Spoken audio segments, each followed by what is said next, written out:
Good morning, everybody, and a happy Monday morning to you. I hope everybody is having a fabulous day today.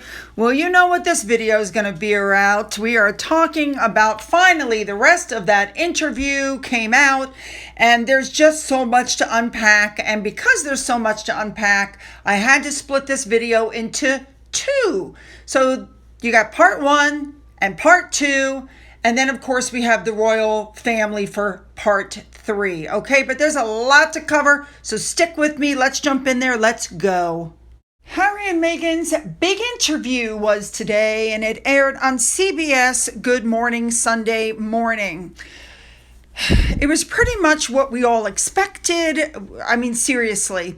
But there were several things about this interview that really struck me wrong in multiple ways. But I'm going to start with the obvious stuff, and then we'll move into the other stuff.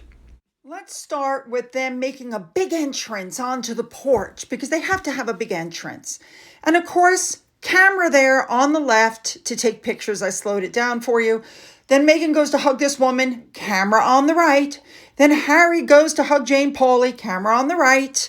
And then the hair flipping starts over and over and over. Why didn't somebody give her a band to put in her hair?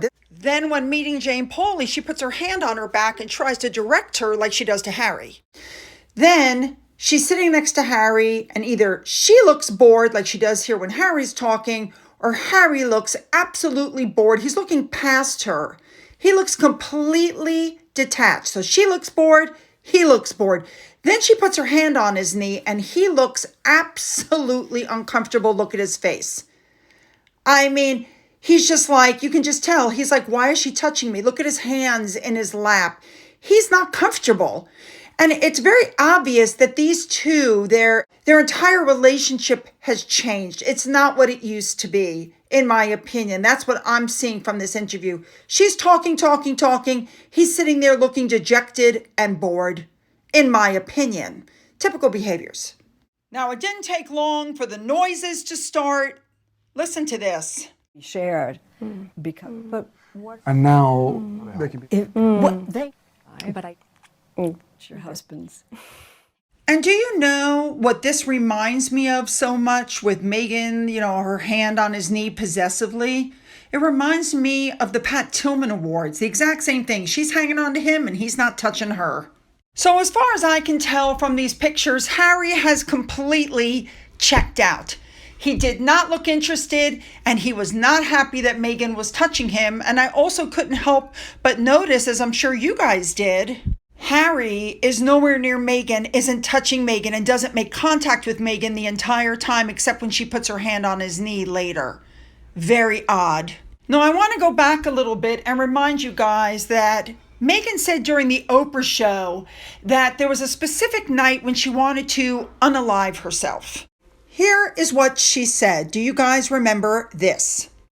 Look, I was really ashamed to say it at the time, and ashamed to have to admit it to Harry, especially, because I know how much loss he's suffered. Mm-hmm.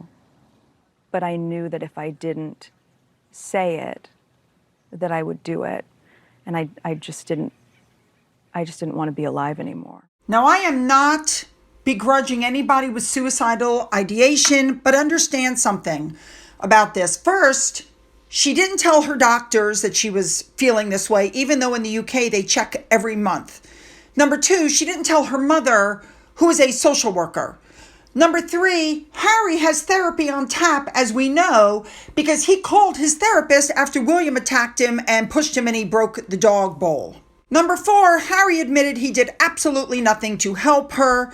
And this is the night that they went to the Royal Albert Hall, and these pictures you were looking at are that night. She looks fine. He's the one who looks weirded out. Now you can see there's people sitting all around them. These pictures you're now looking at are her leaving the event, where she said she was just weeping in the royal box. And as you can see, her makeup is perfect and nobody around her reported her crying. Let's go back now to October of 2023 when Meghan and Harry first met the parents that are part of this documentary interview. They held that thing in New York, the mental health awareness, and they went around the block in a 4 to 7 car caravan. They were booed when they went by. Nobody really noticed them. Nobody really cared.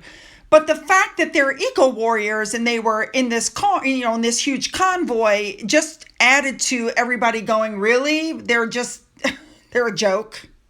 Here they are from another angle, arriving literally 3.5 minutes later because they had a police escort to take them the 1 block around the corner. You guys think I'm kidding? Look at this.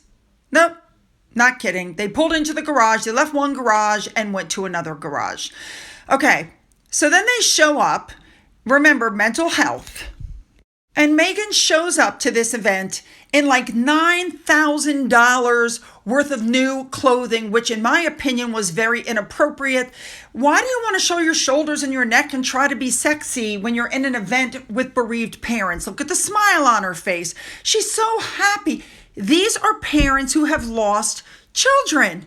Her behavior, in my opinion, besides the clothing at this event, was extremely inappropriate. Then she starts talking. She starts making analogies. And look at Harry's face. He was very uncomfortable. She goes, when they first came out with the car, people were getting killed in car accidents. And then, of course, they invented the seatbelt. They made it better. Like, she was referencing Diana, I'm pretty sure. Look at Harry's face throughout this entire thing. And by the way, in this particular event, she called him Harry, then she called him H. And at this event was when she looked at him and said, and now I'm married to this one. I'm not kidding. This is what happened. I did a whole video on this particular event. You can go back and take a look at it. Harry then starts to talk, and it's very obvious that Harry is extremely uncomfortable.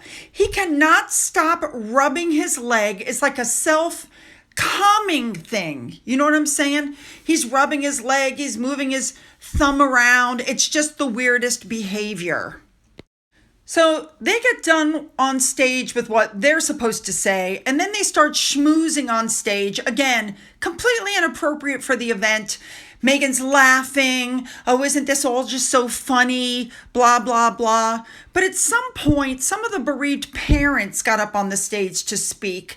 And the only person that really looked like, he was paying attention was Harry. But here's the part that really gets me. This guy comes off stage, reaches out his hand to shake Harry's hand, and Meghan cuts him off with a hug. Watch this again.